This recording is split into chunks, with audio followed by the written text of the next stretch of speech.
রাতভর সন্ত্রাসের অভিযোগ সন্দেশকারীর খুলনা গ্রাম পঞ্চায়েত এলাকায়। খুলনা নিতাই মোড়ে বেশ কিছু তৃণমূল কর্মী সমর্থকরা তারা বাঁশ লাঠি নিয়ে বিজেপি কর্মীদের বাড়িতে ঢুকে বেধড়ক মারধর করে বলে অভিযোগ। স্থানীয় সঞ্জীব মণ্ডল ও তার স্ত্রী পিয়ালি মণ্ডলকে মারধর করার অভিযোগ উঠেছে। এ বিষয়ে খুলনা গ্রাম পঞ্চায়েতের উপপ্রধান বিপ্লব বর্মন তিনি কি জানিয়েছেন আসুন শুনে নিই।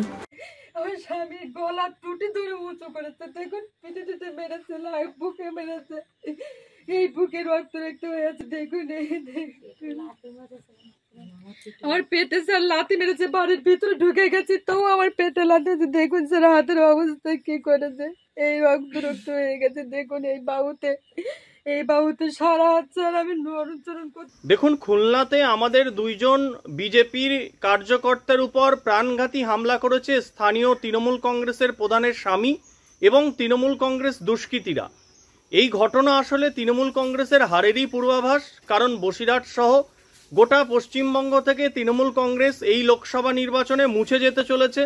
তার ফলে কিছু সিকি আদুলি নেতা তারা ভোট পরবর্তী হিংসা জারি রেখে রাজনীতিতে প্রাসঙ্গিক থাকার চেষ্টা করছে, কিন্তু তাদের বোঝা উচিত তাদের থেকে অনেক বড় বড় বাঘ ইতিমধ্যে ছুঁচো হয়ে গেছে এবং স্থানীয় পুলিশ প্রশাসনের উচিত দলদাস বৃত্তি থেকে বেরিয়ে এসে যারা এই ধরনের ঘটনা ঘটাচ্ছে তাদের বিরুদ্ধে দৃষ্টান্তমূলক শাস্তির ব্যবস্থা করা।